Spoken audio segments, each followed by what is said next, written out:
Good morning, everybody. So today I'm going to show you how to start your Principles of Design form. So once we fold this, just like when we did the cube, we're going to fold it into a form.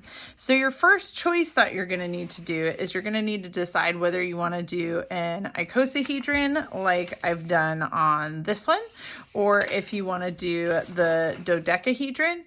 Both of those were in that original packet that you received from my class on the textbook pickup day. So go ahead and pause and go find it and choose which one you want to do.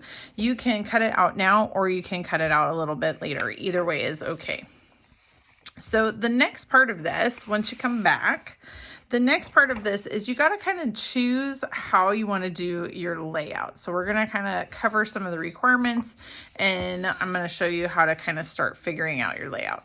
Now I'm adding this paper onto Teams, and you can either follow along with this and write it on your own piece of paper. You can look at it in OneNote and fill it out there.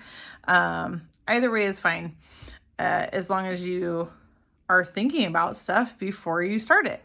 So we've got our principles form checklist. So you're going to plan out how you're going to show each of the following principles. And I've also included a couple of the general requirements in here as well. And then you're going to list, so here's what you're showing. So that's going to be the principle. So one of the requirements is that you have the principles of design listed and your name. So that's what you're going to show for that one. Then we've got symmetrical balance, asymmetrical balance, radial balance, emphasis. We'll talk more about emphasis and contrast and how to choose in a minute. Compositional movement, progressive rhythm, regular rhythm, flowing rhythm, planned pattern, unity, and a full background. So those are just, that's where we're going. So then it says on 2, list whether you will be showing the principle by drawing it, coloring it, or in some other way. So that's going to end up in this column. How will you show it? So that's going to be stuff like, for symmetrical balance, I drew this picture right here. So these two triangles right here, if I cut it down the middle, it's the same on both sides. And use your notes on this, okay? It's not a secret. Use your notes so you can kind of, help you remember what things are if you need it. So for me, since I'm doing symmetrical balance and I'm showing it right here, I'm gonna list that I'm gonna draw it, right? So we'll come back to that in a second.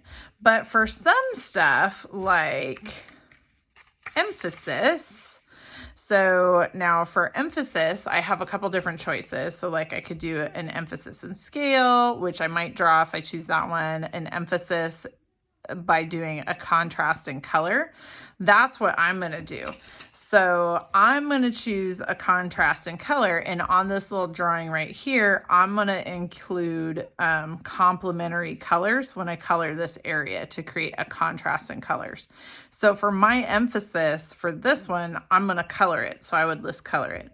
But then I also think I'm going to include contrast in density.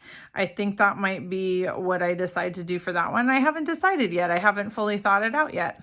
But I might decide to do scale. So I still have, a couple choices to think about, and that's okay. But so you're gonna be thinking about, how are you gonna show it? Are you gonna draw it, color it, other?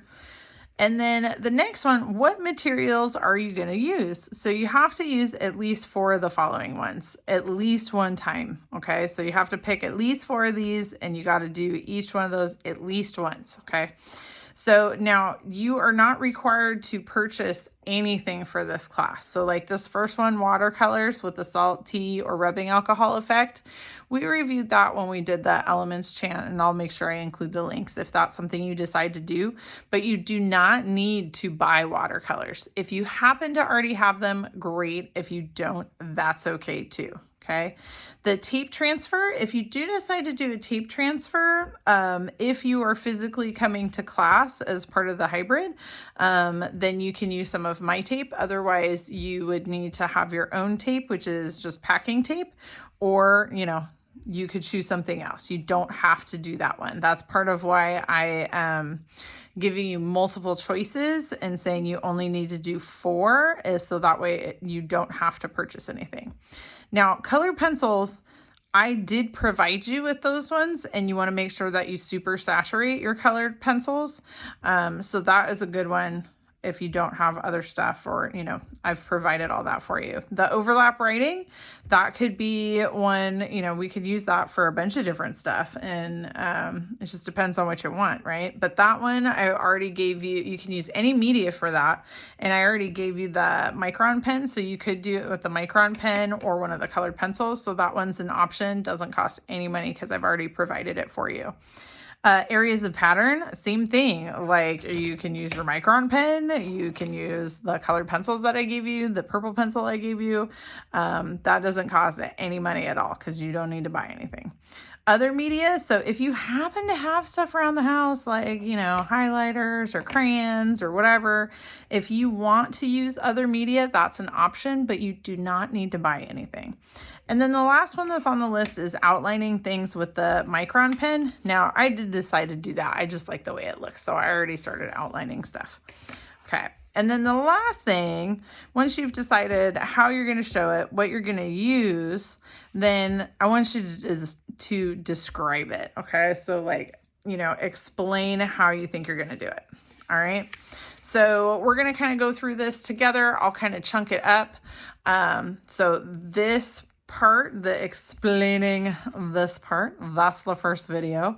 So once you've found this, you've cut it out if you want to, but you've chosen your form, and you have either found this on OneNote or found this, you know, made a spot in your sketchbook for it. Either way, once you've done that, go ahead and pause for a second, and then you can move on to the next video.